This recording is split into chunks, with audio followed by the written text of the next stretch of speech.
Hello world, this is DarthTimmanis here, just wanting to take you guys on the next part of Darth's World Tour. And in this episode, I'm going to take you on a tour through my farm.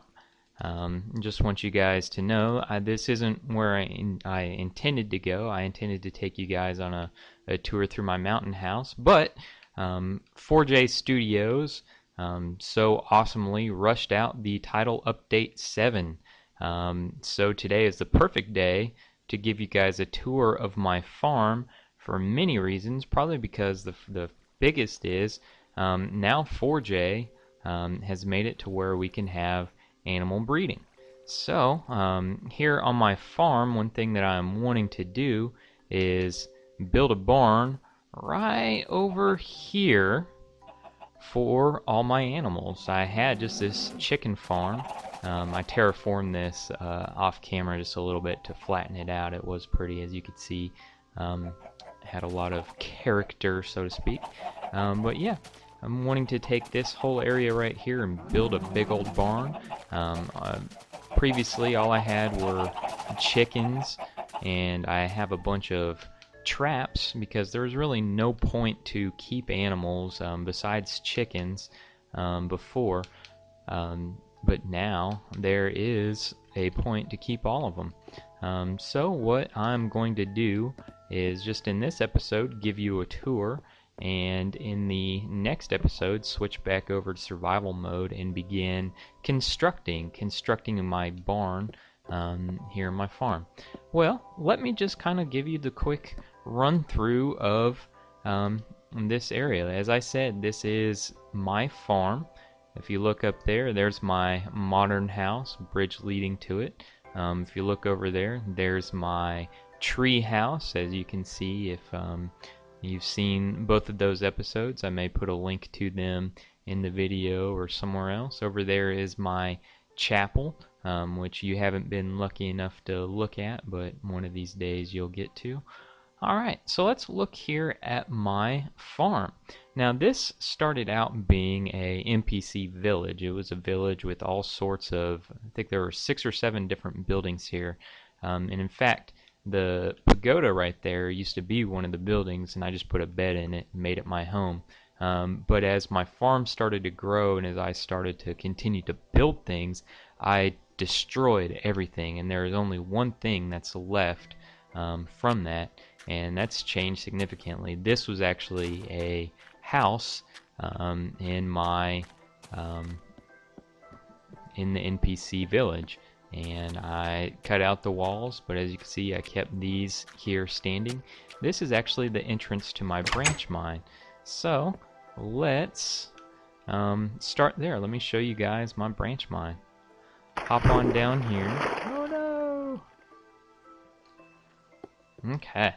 So here is my branch mine. This is where all the magic happens. This has been a very successful and very fruitful mine. I have got a whole heck of a lot. Oh gee, mister. I got a whole lot of iron, an amazing amount of gold, a pretty decent amount of diamonds, and a whole lot of coal and redstone from this. As you can see, it's not completed. There are some that haven't been dug into yet, but for the most part a lot of it has. One thing that I do is I do all my mining in stone tools, and it's just one reason why I do this is I will go down as far as one stone pickaxe will take me, and then I'll go over as far as one stone pickaxe will take me, and then I come back. So that way I've got this chute going down, and then I've got a chute that goes along the back, and then I start going this way all the way through. That way each one of them has a common back end, and they all have the same length. So then if I start a new branch mine, I can just keep going on the other side, or I can go in a different direction, which I may do here. I may down here make those go straight forward instead of this way. So here is my branch mine. As I said, it's probably the most successful mine that I've ever had. Pulled out a whole lot of ore from it. Whole lot of coal, whole lot of iron, pretty decent amount of diamonds, and an unbelievable amount of gold. The only thing I haven't gotten much out of it is lapis, which is kind of weird. Alright, so now that I've blah blah blah'd you to death, let me show you guys my wheat farm. This, I'm not really sure who I should give credit to this for. The first person that I saw doing a wheat farm was a guy on the Hermitcraft server named Mindcrafted, and this is the way that he did his. I think his was looks a little bit different, but basically there's water right under here, and there's pistons right there, and redstone right here to power the pistons, and I have a row of 8, so there are 4 rows of 8 rows of 8 on both sides. Here is water running down the middle, and this water saturates all 4 rows of wheat. So basically all I do is pull that trigger right there, and I just lost it. Good thing I'm in creative, right? As I can just go boinky, and where was that? Right there. Oh no! Do this! Do this! Yay! Alright, so just put that right there and go boinky, and look! Everything harvests so swiftly. Now, here is where the issue is. This had started out as one incredibly long wheat farm, where it was 3 tiers, and the water would roll down one level, drop, roll down the next level, drop, and then roll down this level. Now, I realized that I wasn't getting as much wheat and as much seeds as I normally did using this. So I did some research, and I found that on the 360 version, that there can only be 200 drops on the map at once. And so this, as you can tell, let's put this down here. This, just with these 8 rows of 8, produced anywhere from 100 different seeds and about 60 pieces of wheat. So that's 160. So if I had 3 of these, each producing 160, you'd see that it doesn't add up. So instead of doing one really long one, I decided to do, and I've got 5 short ones. So it's very easy to do. Just walk by, pull that little trigger right there, the water comes down, and then I just replant the seeds. I have it set up, or had it set up to where every day in the game, one of these would be ready to harvest.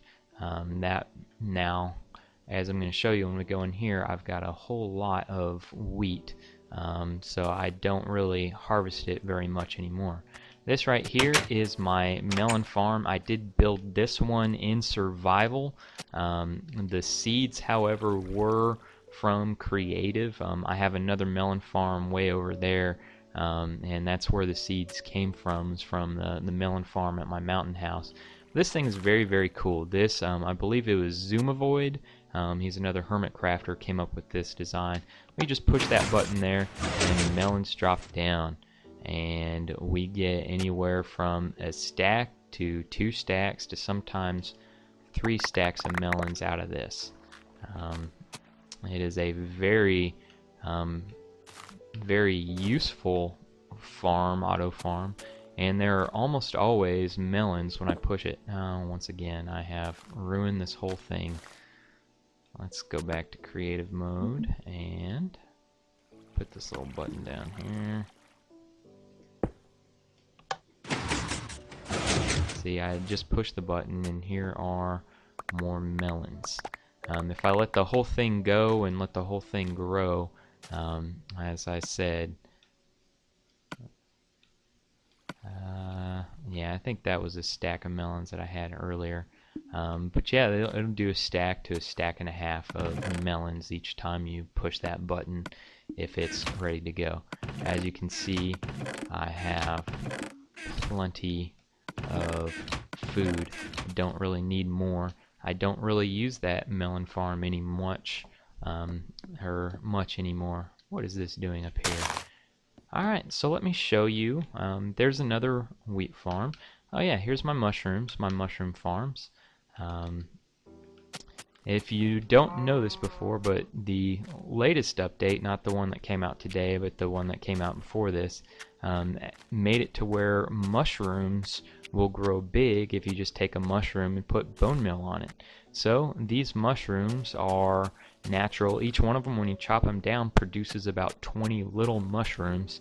So I have a whole lot of mushrooms, so I can make mushroom soup at any time and eat mushroom soup, but I have so much bread and so much watermelon and so much meat, I don't really need it. So they just sit there for decoration. I can get rid of them at any time.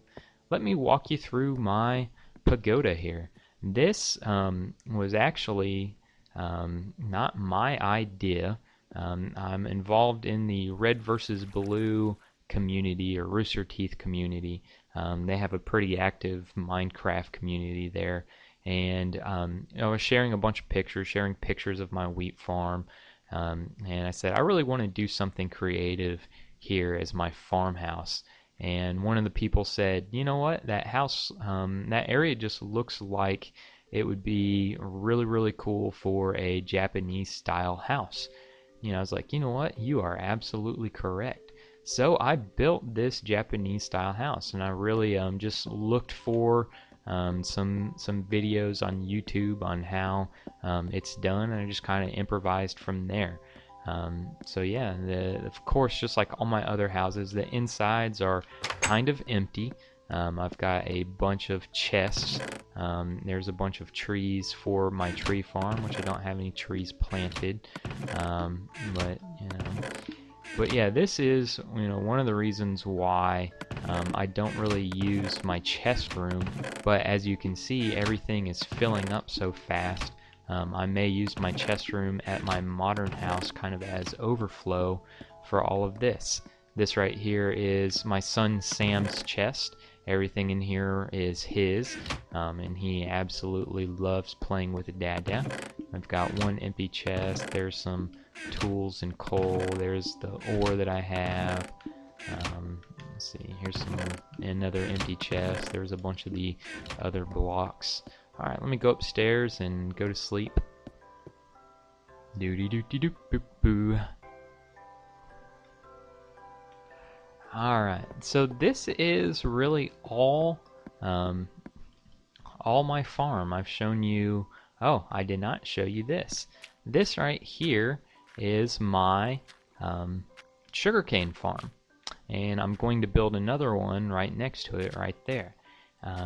It isn't the most efficient. As you can see way over here, I've got sugarcane all over there, and sugarcane is so easy to, you don't have to replant, just run through and get it. But this is just a bunch of pistons and water, and whenever I, let's see if I can do this. Oh man, I'm not very good at this.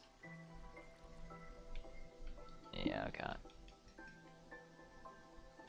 Alright, so whenever I use that, the pistons just go, push that, drop this, leaves these, so I don't have to replant. And it should push everything here.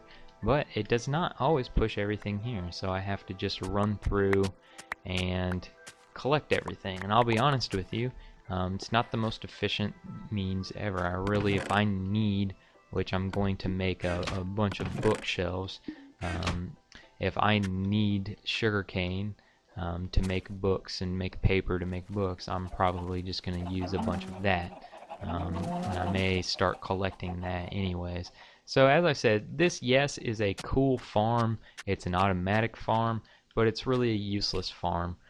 Over here is my tree farm, which I've just harvested all my trees, but it is actually spread out to where here I put all my pine trees, and then there's a gap. Here's where I put all my, I think it's the spruce, whatever the white trees are, put them here. And then the last one for and just the regular ones that produce the apples, and they all go right here. And there is a 1 block gap between all of them so they don't overlap. So I just go through, chop everything down, collect all the saplings, and as you saw on my chest, I've got a ton of saplings, and replant everything once everything has decomposed, which probably need to do that a little bit later on. Alright, so I think that's it for Darth's world tour, showing you my farm, part 1. The next episode is going to be me actually building my barn over here. And yeah, hopefully you guys will keep your eyes open for that. I hope that'll be an enjoyable episode. Yeah, but thank you guys for checking out. Feel free to subscribe, like, leave comments if you have any questions. I'm wanting to do 2 tutorials on how to build the melon farm and the wheat farm. They're very simple, but do a tutorial just to walk through them. So if you have any questions about anything, and also just let me know if you're excited for the new title update. Just let me know what it is that you are excited for. I'm really looking forward to doing the enchanting. More than anything, the animal breeding is going to be really cool, but as you've seen, I already have plenty of food, so I don't really need any of that right now on this world. But when I do start my next Let's Play series, I did say once the new title update came out, I would start a Let's Play series. And that I'm still going to stick to that. What I'm going to do is I'm going to wait for some seed previews to come out, and I need a really good Xbox 360 seed that has abandoned mine shafts, that has a stronghold, that has a nether fortress, has plenty of mountains, plenty of plains, plenty of trees, maybe not even plenty of trees, maybe just a few trees. I don't need many trees. I can grow them if I have 1 or 2 in desert land.